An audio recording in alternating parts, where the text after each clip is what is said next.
अज सैयदना इब्राहिम अलैहिस्सलातु वस्सलाम जो खलोते दे लगे ने उन दे पिया के अग दे अंबार आसमान दे नाल पगला कर ने अग दे शोले ते आप बदलो खड़े हुए दे तो जबरील आ गया अल्लाह दे दरबार अंदर और आकर कहता है अल्लाह बेटा की है प्या बेटा दे थले इब्राहिम अलैहिस्सलाम लगे ने अग दे अंदर सुटण है अल्लाह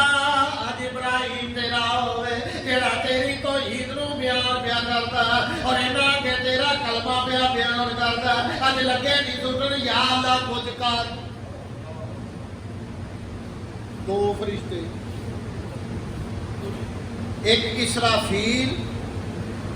एदी ड्यूटी किते वे इहने धूतू फड़े है